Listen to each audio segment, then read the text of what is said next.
(60년) 넘도록 국내 조선산업 발전에 이바지해온 신동식. 그에게 특별한 장소가 있어 제작진이 따라 나섰다. 그가 직접 마련한 자료실, 해양 입국을 향해 달려왔던 발자취를 볼 수 있는 곳이다.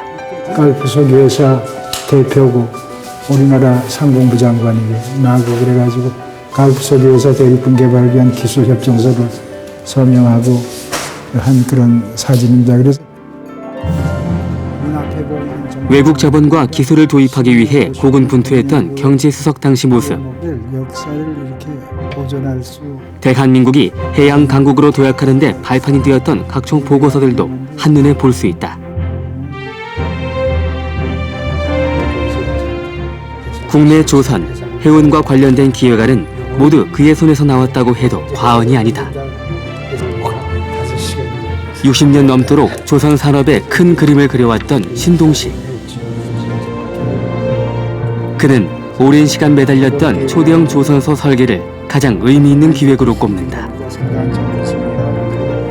조선소 배치는 어떻게 하고 기계는 뭐 어떻게 하고 하는 이런 세부 계획을 만들어서 전 세계의 이런 대형 조선소들을 제가 여러 나라에 20개가 넘는 걸 설계를 했어요. 80이 넘은 나이에도 여전히 현장을 뛰고 있는 조선인. 신동식의 끝나지 않는 조선 이야기를 들어본다.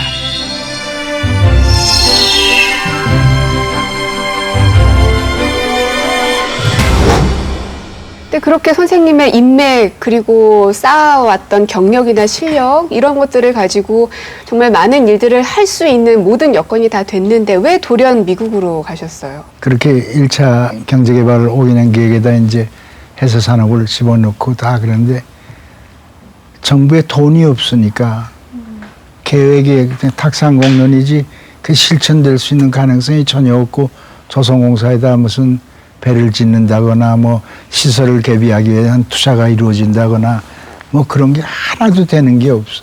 정부에 있는 그 정책 위반자들이나 또 그 관계되는 장관들이나 금융기관에서 조선에 대한 그 이해가 전혀 없어. 전혀 없어가지고 다 반대하는 거예요. 지금 어느 때인데 그 돈이 많이 들어가는 조선 산업을 왜 이때 지금 해야 됩니까 말이지. 지금 우선 굶어 죽는 사람부터 해결하고 뭐 식량 문제부터 해결하고 이래야 되지 않냐. 그래서 그런 걸 자꾸만 겪다 보니까 그 한 사람인 가지고는 이 어려운 파도를 내가 헤쳐나갈 능력도 없고 힘도 없고 의지도 점점 약해지는 것 같아요. 그래서 나이가 더 늙기 전에 내가 미국에 가서 모든 걸 견문을 넓히고 경험을 쌓고 그래야 되겠다는 그 나 중심적인 그런 판단으로 한국을 슬그머니 떠났지. 그럼 미국 어디로 가신 거예요? 그래서 로이드의 버금가는 미국의 조직이 있어요. ABS라고. 아메리칸 뷰로 오브 쇼핑이라고. 그래서 내가 사람들이 얘기하길 이제 한국인 최초의 로이드 ABS 검사관으로 내가 이렇게 사람들한테 이제 그런 별명을 내가 듣고 있죠. 가서 하루도 마음이 편하지가 않아. 뭐 해야 될 일을 안 하고 온 것 같고. 그런데 그 당시 그 워싱턴에 있는 대사 이름이 김현철 대사라고 내각 수반을 지난, 그러니까 요새는 말하는 국무총리를 지난 분인데 그분한테 전화가 왔어. 월드 오브 아스토리아 호텔에서 교민을 위한 리셉션을 하는데 대통령께서 당신을 찾으니까 그 리셉션에 반드시 좀 참석을 하라고. 네. 박정희 의장이 아니고 박정희 대통령이 돼가지고 존슨 대통령의 국빈으로 미국을 방문했어요. 네. 그래서 갔잖아 거기를. 그래서 가서 이제 두 번째 만남을 가진 겁니다. 그래서 안내를 해서 들어갔더니 큰 그 윙체에 대통령이 앉아 계시는데 이런 종이에다가 한국 지도를 그리더니 3면이 바다인데 뭔가 가서 고기를 잡든지 배를 만들든지 물건을 나르든지 뭘 해서 이 좁은 땅덩이에서 아웅다웅하고 이러지 말고 네. 좀 뻗어나가야 될 거 아니야.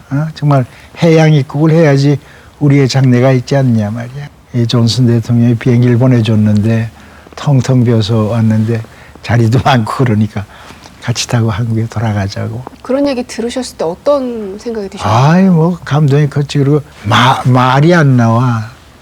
그 순간 어린 마음에 뭐가 떠오른가 하면 야, 이 국빈 방문을 해가지고 정말 1분 1초의 시간이 그 쪼개서 쓰는 그런 건데 나같이 뭐 별로 대단한 사람도 아닌데 나를 불러서 국가의 100년 대계를 놓고 내가 정말 말문이 막히더라고. 너무나 감동이 커서. 그럼 그렇게 해서 한국에 돌아오시고 나서는 바로 이제 청와대로 가신 건가요? 예, 청와대에서 의전비서실에서 공항에 차를 보내가지고 그대로 청와대로 그냥 들어갔다고.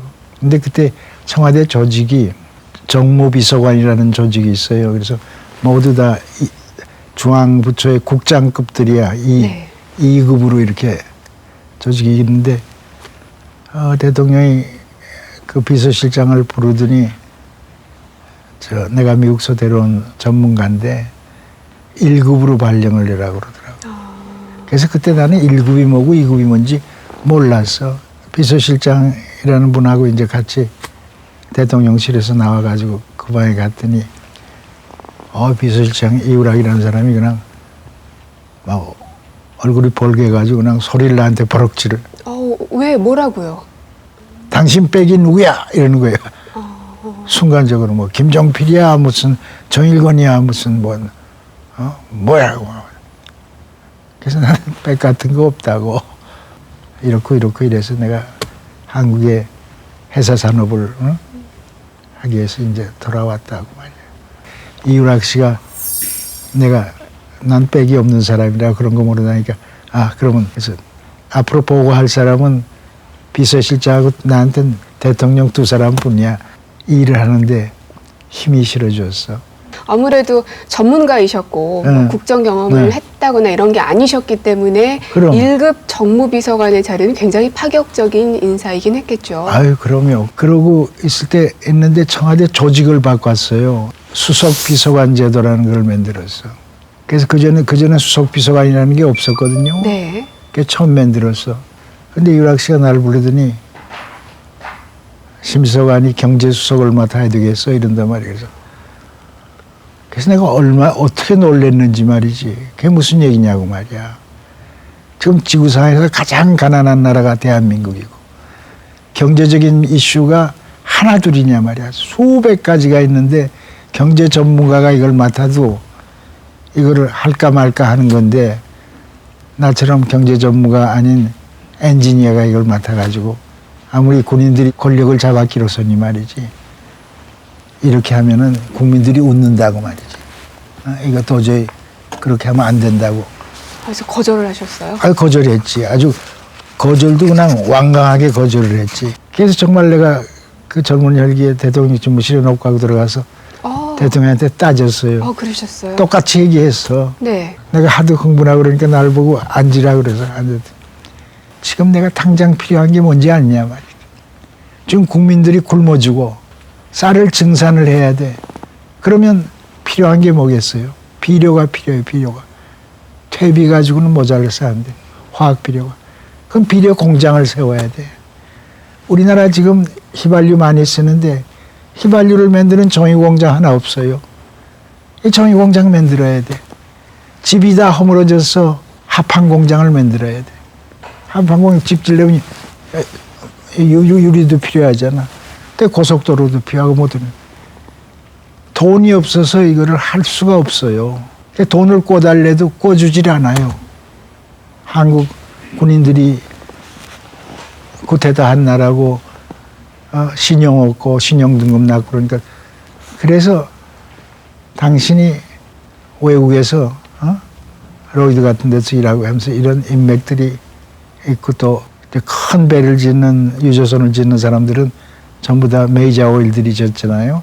거대 석유 재벌들이 예. 그런 인맥들이 있으니까 당신이 앞으로 할 일은 외국에 가서 기술을 꼬고 돈을 꼬고 매니지먼트 노하우를 꼬고 원료를 확보하고 원유도 확보해야 되고 철강석도 이런 종류의 일을 하라고 이걸 맡긴 거다. 그때 1년에 한 200일은 내가 외국에 다니면서 그런 일을 했어. 소위 외자 도입. 네. 외자 도입이라는 게 돈만 아니고 아까 말한 기술을 포함한 예. 모든 거 그런 거. 그 외자 도입으로 무엇을 그럼 주로 많이 하셨습니까? 나는 주로 외국의 석유 재벌들하고 많은 일을 했어요. 예. 정유공장 지금 그 당시에는 대한석유공사라고 그러는데 지금은 그 민영화돼 가지고 SK 정유가 됐지. 그 정유공장을 만들었고 또 그 정유공장이 만들면 기름을 날라야 되잖아. 기름을 날르는 거를 갈프가 그걸 전부 자기네들이 독점 수송을 하게 돼 있는데 그걸 또 교섭을 해서 그걸 우리가 날라야 되겠다 해가지고 그게 가능했었나요? 그때 그게 이제 큰 사건이었지. 그런데 갈프가 기름을 나르는 배는 한 척에 그 당시에 6천만 불이었어요. 6천만 불짜리를 6척을 아무런 지불 보증 없이 네. 우리가 운항해서 돈을 벌어서 갚는 조건으로. 그래서 그런 거를 그러니까 내가 그런 관계 전문가이기 때문에 네. 그런 포뮬라를 만들어 가지고 그걸 교섭을 해서 6척을 그걸 우리가 받아냈거든. 일본 요코하마에 있는 미쓰비시 조선소에서 그 배를 신조를 하고 있었어요. 근데 갈프로서는 6천만 불짜리 6척이니까 3억 6천만 불 아니야. 그 당시는 그게 어마어마한 돈이라고. 그리고 또 선박 수출도 그때 하셨죠. 우리가 수출을 해서 먹고 사는 나라 아니에요. 그렇죠. 그래서 선박은 더군다나 수출을 할 길이 없잖아. 누가 우리를 알아줘야지. 한국 같은 나라에 누가 그 배를 한국에서 사가겠다고 그래. 배들 한 척도 만들지 않는 나라에서. 그런데 IBRD 세계은행의 뉴스레터에서 어떻게 우연히 봤는데 세계은행 차관으로 대만에서 어선을 네. 20척을 짓는 돈을 줘가지고 그걸 국제 입찰에다 붙였어요. 그런 뉴스 같은 거를 내가 보고 야 이거를 한번 해야 되겠다 하는 그 뉴스레터를 내가 늘 보는 뉴스레터가 아닌데 어떻게 그게 손에 들어와서 운명이네요. 네, 그 운명이야. 그래서 조선공사 사장한테 그때 조선공사 사장이 해병대 사령관을 하던 김두찬 씨라는 분이 했어요. 그때 이제 국영기업체 때인데 그래서 이제 이걸 하라 그러니까 김두찬 씨가 뭐 배를 만들지도 못하는데 수출을 한다 그러니까 그게 그 엄두가 안 나잖아. 네. 근데 수출하려면 수출 기법이 필요하잖아요. 그럼요. 네, 그래서 삼성물산에 얘기해서 이러이러한 건데 조선공사하고 협력해서 당신네들이 수출 창구가 되고 조선공사는 배를 짓기만 하는 이런 콤비네이션으로 하면 좋겠다 해가지고 이제 그렇게 하자 그래가지고 그런 배를 갖다가 입찰하려면 누가 견적을 해야 될 거 아니에요. 배값이 얼마라는 거를. 그렇죠. 그리고 도면도 만들어야 될 거 아니에요. 네. 그 견적도 그 대만 정부서 하는 거기 때문에 소상하게 그걸 해야 되고.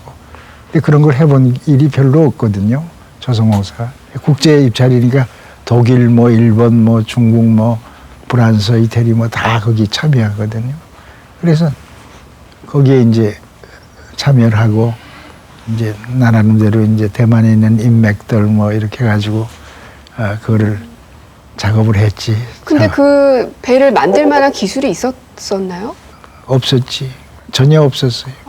전혀 없었어요. 그전에 그런 배를 근처에 가서 만들어 본 일도 없고.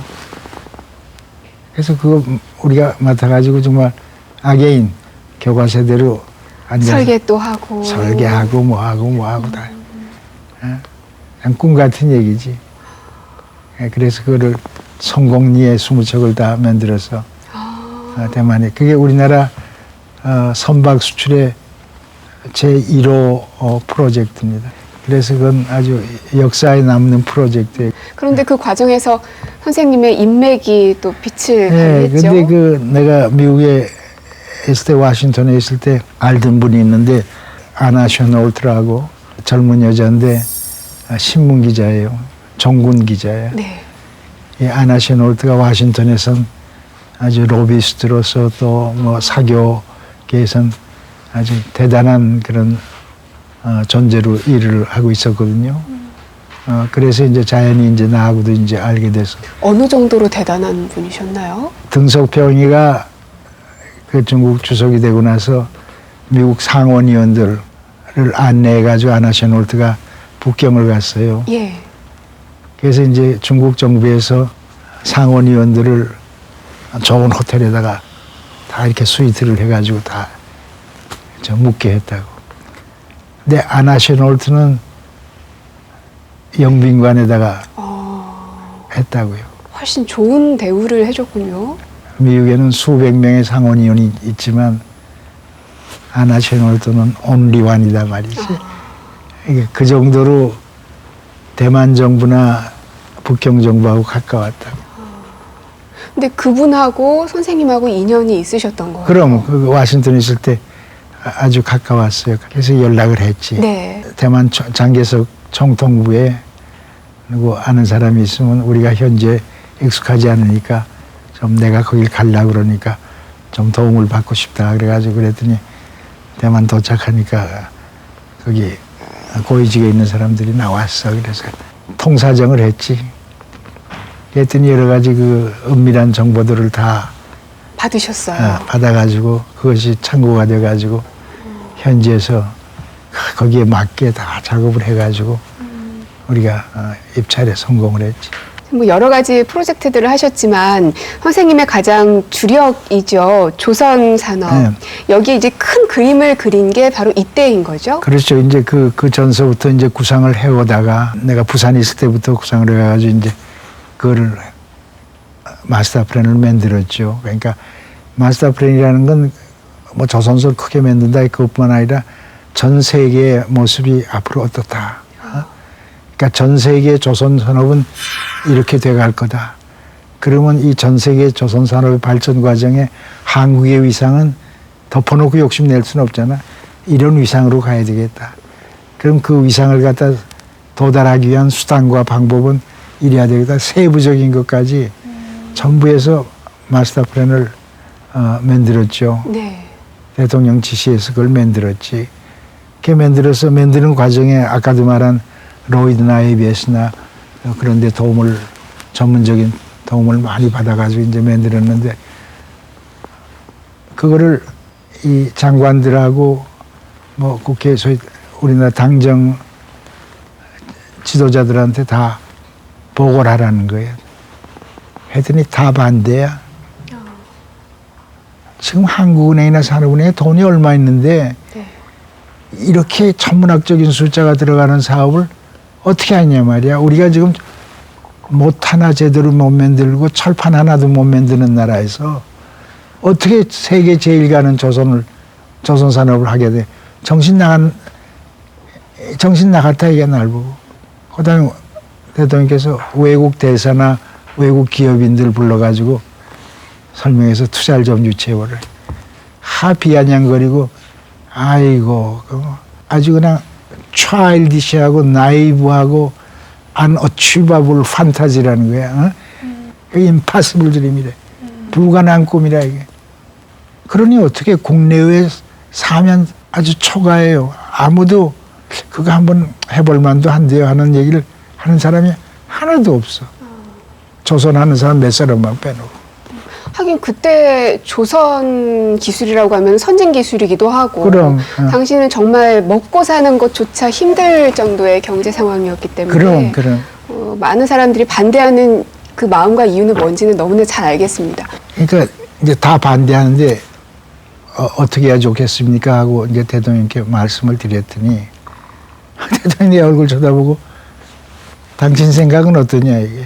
그때 어떻게 나한테 그런 용기가 있었고 그런 미련함이 있었는지 모르겠는데 세계 인구는 늘어나지 말라고 그래도 자꾸만 세계 인구가 늘어나게 돼 있습니다. 지금 인구가 늘어나면 늘어난 것만큼 새로운 형태의 경제 활동이 일어나고 새로운 경제 주체들이 생기고, 그러려면 그걸 충족시키려면 바다로 많은 물건을 더 날라야 되고, 근데 여태까지는 요만한 조그만 배로 날랐는데 앞으로는 30만 톤, 40만 톤 하는 초대형 선박으로 날라야만 되고, 또 그게 고속화되고 더 빨리 가야 되고 더 안전하게 가야 되고, 네. 세계에 여태까지 없는, 아무도 흉내내지도 않고 시도해보지도 않았던 초대형 조선소를 우리나라에 건설해야 됩니다. 그래서 그때 세계에서 제일 큰 독구가 300m에 한 60m 폭이야. 네. 드라이 독이라는 게 배 짓는 시설이거든. 그래서 나는 600m에 130m짜리를, 훨씬 큰 규모네요. 그러니까 미쳤지. 그 당시엔 그 미쳤다고 그래서 좀 그걸 만들어야 된다. 전 세계에 그런 규모가 없었던. 전혀 없죠. 전혀 없고, 그래서 그런 거를 해서, 그래서 대통령의 의지만 분명하고, 우리 조선인들이 힘을 합해서 이걸 하면은 영국, 독일, 일본, 프랑스 등등 하는 스웨덴을 비롯한 조선 강국하고 경쟁할 수 있을 뿐 아니라 그걸 앞질러서 우리가 갈 수가 있단 말이지. 근데 이런 결정을 할 수 있는 분은 국가 통치권자밖에 없단 말이죠. 그러니까 대통령이 만약에 누가 뭐래도 한번 이거를 한번 정말 진정한 의미의 한국적 산업혁명, 조선혁명을 일으키려면 이렇게 한번 접근을 해서 한다면 내가 정말 신명을 바쳐서 내가 그 꿈을 이룩하겠노라고 말이지. 근데 누가 그 말을 믿겠어? 아마 대통령도 내 말을 안 믿었을 거야. 대통령이 내가 그러니까 조금 있다가 한번 같이 해보지. 그게 시작이었어요. 그게 시작이 돼가지고 오늘날 정말 세계 최대 규모의 조선소가 한국에 7개가 있고, 이게 7개가 1등, 2등, 3등, 4등, 7등까지의 조선소가 한국에 있고, 그 결과로 우리나라 지금 전 세계에 떠다니는 배 반은 한국에서 진배고 우수한 배고, 명실공히 정말 우리나라가 세계 조선 강국, 조선 왕국으로 지금 군림하게 된 게, 지금 한마디로 그렇게 됐다고 그러지만 그 중간에 정말 수많은 사람들이 수많은 노력과 희생과 헌신을 해왔지. 그럼요. 그 다음에 이제 그걸 하는데 정부가 조선소를 운영할 수는 없잖아. 민간한테 조선소를 줘야 되잖아요. 네. 정주영 회장님은 자기가 이걸 하겠노라고, 국가가 원하면 하겠노라고. 남궁년 회장이라고 계셨는데 그분은 하겠다고 처음부터 말고, 두 번째로 이병철 회장님한테 정말 간곡히 해서 오늘날 현대, 삼성, 대우가 지금 있어요. 그 맨 처음에 그 부지를 선정했을 때 거기가 이제 가장 적지라고 그래서 이제, 그때는 거기 자갈밭에 수도도 없고 전기도 없고 길도 없고 뭐 아무것도 없을 때지. 그래서 거기 정말 바위 하나 옮기고 그 하나하나 광경이 지금도 아주 주마등처럼 정말, 그때 그 옥포조선소의 기본 설계를 내가 했거든요. 삼성조선소의 기본 설계도 내가 했고, 정말 밤잠 안 자고 그때는 일 많이 했어. 국내 경제를 발전시키기 위해서는 조선 산업을 육성해야 한다는 이야기 계속 해주셨는데, 그거와 동시에 또 최우선적으로 필요하다 하는 분야는 어떤 거였습니까? 과학기술이었어요. 전부 기술이 없으니까 전부 턴키 베이스로 물건들을, 공장들을, 턴키라는 건 우리가 잘 모르니까 당신이 돈도 가져와, 기술도 가져와, 원료도 가져와, 그러고 해가지고 우리가 열쇠 반정은 돌리면 제품이 나오는 그런 것만 하니까 기술이 축적이 안 돼. 그런데 우리가 그런 일을 하니까 기술료로서 나가는 돈이 천문학적인 숫자가 나가요. 기술료뿐만 아니라 그 원료를 운반하는 데 드는 돈도 나오고. 네. 그래서 내가 마음속으로는 항상 우리나라의 과학기술을 키워야 되겠다. 근데 존슨 대통령이 우리나라 국빈 방문하시게 됐어요. 그래서 존슨 대통령이 한국을 이제 방문하는데 서프라이즈 기프트를 하나 하겠다는 게 깜짝 선물을. 네. 정치하는 사람들은 그래서 당정협의회라는 걸 했어요. 했는데 얘기가 뭔가 하면 여의도 광장에다가 존슨이 텍사스 사람이니까 존슨 타워 와싱턴에 가면 왜 와싱턴 마니멘트라고 높다란 탑 있잖아요. 그런 걸 하나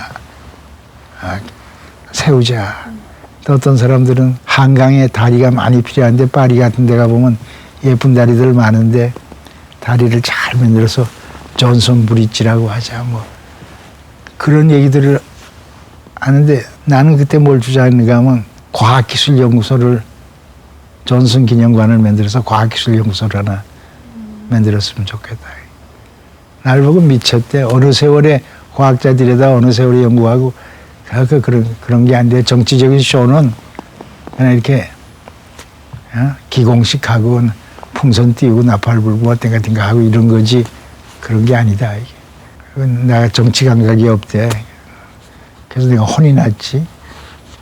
근데 내일까지 백악관에서 그걸 정해달라는데 결론이 안 나. 결국은 대통령을 모시고 그걸 결정하지 않으면 안 되게 이렇게 돼버렸다. 그래서 그 회의를 하는데 내가 아무 말도 안 하고 있으니까 왜 아무 말 의견이 없느냐 뭐 아무 말도 안 하고 그래서 과학기술연구소 하는 게 좋겠다. 그래서 키스트가 생긴 거예요. 그래서 키스트가 생겼는데 건물만 생기면 뭐해? 사람이 있어야 될 거예요. 그렇죠. 그래서 미국 정부하고 의논해가지고 그 미국의 카운터파트가 바텔 연구소라고 있는데 오하이오에 실력 있고 업적인 과학자들을 모아가지고 내가 거기 가서 대통령 메시지도 전달하고 내가 과학기술 특보로서 앞으로 한국 과학기술을 어떻게 운영할 거다 하는 거 설명하고 해서 많은 분들이 돌아오는 계기가 됐지. 그래서 미국뿐만 아니라 일본, 프랑스, 독일, 영국 뭐 다 다니면서 제외 한국 과학자들을 유치해가지고 키스트를 만든 겁니다. 만약에 오늘 이 시점에 키스트가 없고 카이스트가 없고 그러면 이런 그 반도체니 무슨 조선산업이니 철강산업이냐는 이런 첨단 기술을 필요로 하는 산업이 오늘 이게 됐겠어요? 키스트에서 파생된 독립연구소가 60개가 넘는다고 지금. 저게 우리나라의 자산이에요.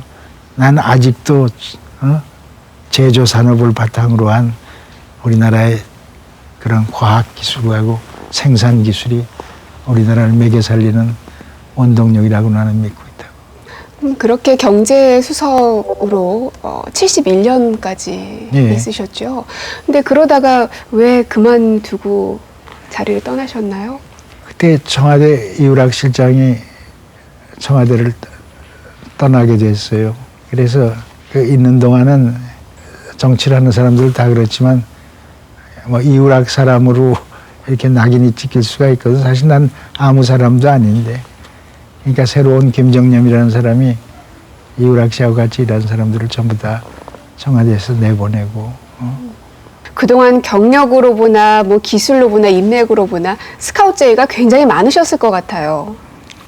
뭐 없었던 건 아니지만 그때 내가 한국에 돌아온 목적이 돈을 벌기 위해서나 명예를 얻기 위해서 돌아온 게 아니고 한국의 조선산업을 발전시키고 그 기초를 닦는데 목적이 있었잖아요. 그래서 그 목적이 어느 정도 정부에서 이제는 굴러가기 시작하니까 거기에 부족한 부분을 내가 메꿔야 되겠다 하는 그런 생각으로 이제 있었는데 5.16 혁명이 나고 기술이 모자르니까 우리가 기술 회사를 정부가 만들어야 되겠다고 한국종합기술개발주식회사라는 걸 정부가 만들었어요. 그래서 거기 선박부를 만들어 가지고 동경에 있는 장정원이라는 사람을 초빙을 해서 선박부의 책임을 맡겼다고. 그분은 우리 서울공대 동문인데 6.25 전쟁 동안에 밀선을 타고 일본에 가서 동경대학에서 공부하고 대학원 다니다가 동경대학에서 나오고 일본의 조선업계에서 일을 하던 분이에요. 대한종합개발공사 선박부가 일이 없어서 돌아가질 않아. 그래서 이제 거기서 월급 주는 것도 못하니까 그만두켜가지고 혼자 있는 상태에서 한국 해사기술이라는 걸 내가 권유해서 하여튼 혼자라도 만들어 가지고 있으면 언젠가는 이게 도움이 될 거다 해가지고 이제 만들어 가지고 운영을 간신히 했지. 그러다가 이제 내가 정부를 그만두고 나서 내가 그거를 장정원 씨한테서 인수를 받아가지고 정말 무에서 유를 창출한 그런 기분으로 그래서 지금 그걸 운영하고 있죠. 정말 그때는 300몇만 원밖에 안 되는 자본금을 가지고 그 뭐 일 같지 않은 일들 그냥 그렇게 조그만 일들 했지만 지금은 우리 해사기술이 2,000종류가 넘는 배를 설계하고 감리하고 또 전 세계 지금 35개국에 우리가 조선소를 20개나 짓는 거를 기술 지도를 하고 또 나머지 또 여러 가지 기술 자문을 응하고 있고 업무량이나 규모 면에서는 이제 세계에서 손가락 꼽히는 그러한 그 조선기술 전문 영역 회사로 발돋움했거든요. 그 시작이 그 장정원 씨로부터 비롯된 겁니다. 조선인으로서의 초심을 되새기기 위해 신동식이 자주 찾는 곳이 있다. 한국 전쟁 당시 강대국의 군함을 보며 해양 강국을 꿈꿨던 곳, 바로 부산이다. 여기가 부두고 여기 이제 조선소고. 야, 우리가 저런 배를 만들 수 있으면 얼마나 우리나라 국가 의상이 달라질까. 그리고 환상을 그려봤지, 환상을. 근데 그 환상이 지금 이렇게 눈앞에 이렇게 현실로 나타났고 우리가 세계 제1의 조선 국가가 됐잖아요. 그러니까 그 감회는 이루 말할 수 없지. 60년 전 꿈을 생각하면 그는 아직도 현장을 떠날 수 없다. 세계적인 수준의 선박은 물론 경비정과 같은 군함 설계까지 바다와 관련된 모든 기술 연구를 진두지휘한다. 이 경비정 입찰 들어가는 그 배 설계하고 있습니다. 또 인도네시아 경비정입니다. 설계 요청에 대한 기술 해법뿐만 아니라 연구에 대한 조언도 아끼지 않는 신동식. 최근 그가 주목한 것은 바로 초대형 부유식 해상 구조물. 해외 시장을 선도하기 위해서 꼭 필요한 기술이라고 한다. 육상 공간의 협소함으로 인해서 그 생기는 그 문제가 많아요. 그래서 이제 앞으로의 많은 그 산업 시설들을 갖다가 해상 구조물에 부유식 해상 구조물에서 그걸 건조하지 않으면 안 되는 때가 벌써 와 있고 많이 이미 하고 있습니다. 새로운 연구를 실현시키기 위해 그는 후배 조선인들과 교류하고 끊임없이 실험한다. 안전하고 경제적인 국내 해상 구조물 건설 기술에 수몰 위기의 남태평양 국가들은 물론 자원 개발을 필요로 하는 국가에서도 관심을 보이고 있다. 21세기 지나면서부터는 낮은 바다에서는 기름을 더 이상 캐낼 수 없는 상황입니다. 그래서 점차로 더 깊은 바다로 가게 되고 최근에는 이제 수심의 한계가 3,000m를 육박하고 있습니다. 그래서 바다에서 기름을 캐기 위해서는 부유식 해양 구조물에 대한 설계 기술이 핵심적이라고 말할 수 있겠습니다. 세계 최고 수준의 조선, 해양 기술을 보유한 대한민국. 그 뒤에는 60년 넘는 세월 해양 강국만을 위해 달려온 신동식과 그의 꿈을 잇는 조선인들이 있다. 옛날 우리가 조선공학을 공부하고 처음에 할 때는 이거 아주 원시적인 정말 아날로그 초기의 방법으로 했는데 요새는 다 전부 다 이런 분들이 열심히들 공부해가지고 이렇게 좋은 모델 만들어서 좋은 선박 성능 시험을 하니까 우리나라가 세계 제일 가는 그런 조선 기술국가로 지금 우뚝 설 수 있는 그런 계기를 마련한 것 같아서 얼마나 자랑스럽고 힘이 나는지 몰라요. 그래서 어떤 배들을 과연 만나 오셨는지 궁금해서 저희가 사진을 준비했거든요. 보면서 좀 설명을 들으면 좋겠습니다. 이건 어떤 배인가요? 아라원이라고 써 있네요. 아, 남극의 세종기지라고 그 있잖아요. 네. 그것도 내가 하여튼 우리가 그렇게 북극이나 남극의 연구기지에 우리가 참여해야 된다. 앞으로 지구의 70%를 덮고 있는 바다에서 나오는 자원이나 심해 자원, 또 거기서 나는 여러 가지 그 무궁무진한데 네. 이게 우리가 선제적으로 그런데 참여를 해야지 남이 해놓은 거 가서 자꾸만 끼겠다 그러면 안 된단 말이야. 우리도 연구소 만들어야 된다 해서 정말 무리해서 남극에다 만들었거든. 네. 그럼 남극에 만들어서는 그 근처 왔다 갔다 하면서 뭔가 조사도 하고 해야 되잖아. 근데 정부에서 돈이 없어가지고 고무보트를 줬어. 그 말도 안 되지. 그래서 고무보트 타고 거기 왔다 갔다 하다 뒤집혀서 아까운 박사들이 죽었잖아. 네. 그래서 그거 죽고 나서 내가 무슨 짓이냐 말이야, 정부가. 그래가지고 이제 이 배를 만드는데 이 쇠빙선이라는 게 그렇게 쉬운 배가 아니에요. 그래서 북극의 그 북해에서 예. 소련 배가 얼음에 갇혀서 그냥 꼼짝 못하게 됐어. 이게 가서 구해줬잖아. 그 다음 사진도 또 볼까요? 이건 어떤 사진이에요? 사진. 창봉호인가요? 독도 지키는 그 군함이라 그래가지고 예. 우리도 일본 해상자위대 못지않는 성능하고 크기도 그보다 더 나가는 그런 배를 지어야 된다 해가지고 그래가지고 이제 정부에서 예산을 받아가지고 해경돼서 이거를 만든 겁니다. 그래서 그럼 삼봉호가 지금도 독도를 잘 지키고 있는 거죠? 그럼요. 저게 아주 군안정이라고 어떠한 파랑 조건에서도 네. 다 운항할 수 있는 그런 배고 저런 걸 많이 만들어야 돼. 네. 예. 이거는 이것이 30만 동급 유조선입니다. 원유를 나르는 배. 네. 이 배 길이가 약 370m 정도 되고 폭이 한 65m. 부산 부두에서 그때 내가 봤다는 그 산더미 같은 배라는 게 한 6천 톤밖에 안 되는 배야. 이거에 비하면은 너무 작은 거예요. 그거를 보고 야, 우리나라에서 저런 걸 질 수 있다면 네. 참 얼마나 우리 위상이 달라질까 하고 꿈꾸던 그 거지 소년이 미국이 버리고 간 그 껌이나 주워 먹고 하던 거지 소년이 세계에서 아무도 못 짓는 최대 선박을 설계를 하고 짓는 나라에서 산다는 게 네. 얼마나 행복해. 어? 맞습니다. 그러니까 얼마나 자랑스러워. 아, 그렇군요. 근데 이런 특수선을 만드는 것뿐 아니라 다른 작업들도 하셨죠. 잘 알지만 인천항에는 간만해차가 심해서 만조대하고 간조대하고 차이가 10m야. 아, 그렇죠. 그러니까 배가 들어와서 이렇게 저 하역을 하다가 물 빠질 땐 이게 또 나가야 돼. 먼 데로 나가서. 그래가지고 조그만 배가 여기서 또 실어가지고 오고 왔다 갔다 하고. 이중으로 고생을 해야 되는데요. 그래서 이 인천항을 물이 많았을 때 가다 버리자. 이게 인천항이면 물이 많았을 때 딱 이렇게 방파제를 써가지고 딱 가다 놓고 네. 배가 여기다 배를 놓고 하역 다 하고 이제 또 바깥에 물이 차면 배 끌어나가고 그러면 그러려면 관문이 필요하잖아. 예. 게이트, 독 게이트. 네. 게이트가 필요한데 그런 거를 설계해 본 일도 없고 만들어 본 일도 없잖아요.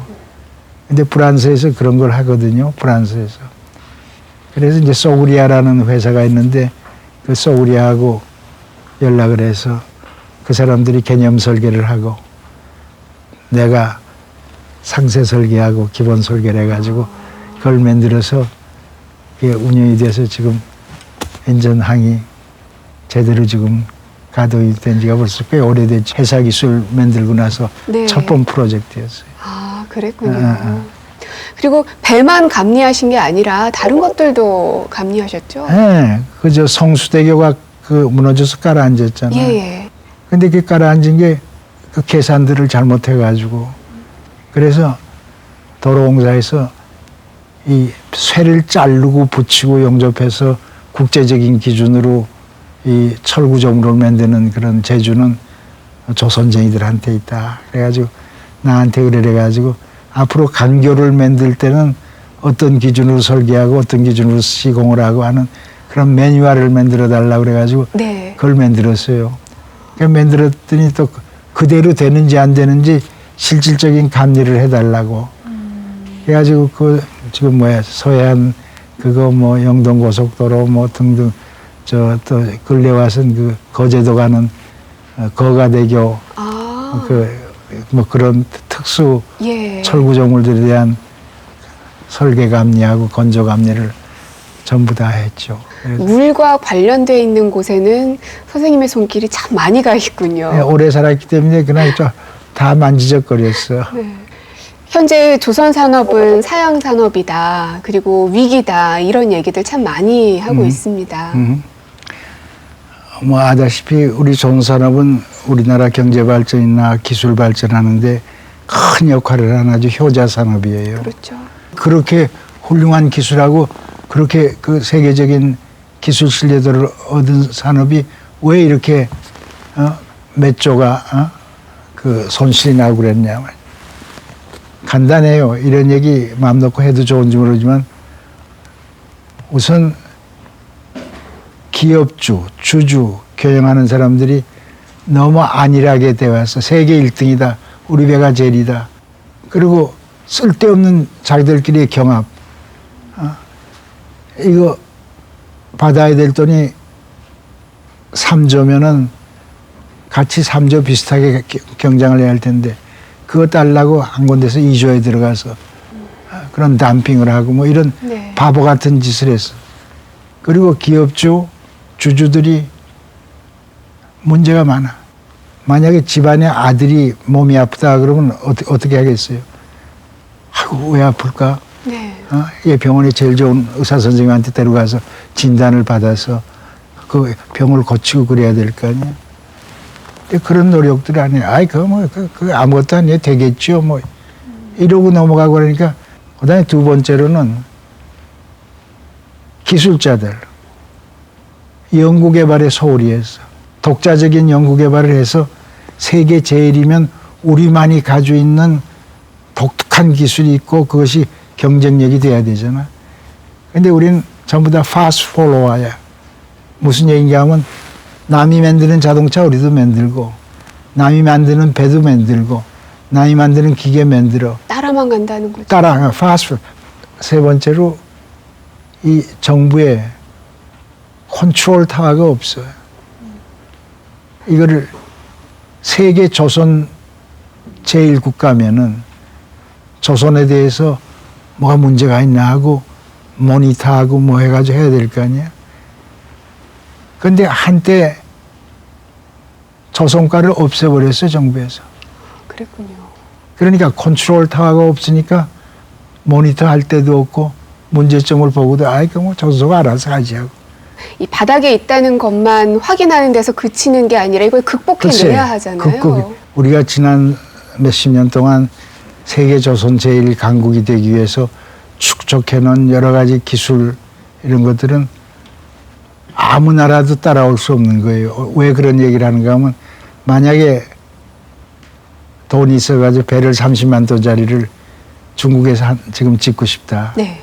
그럼 중국에서 지면 적어도 2년 반 내지 3년이 걸려.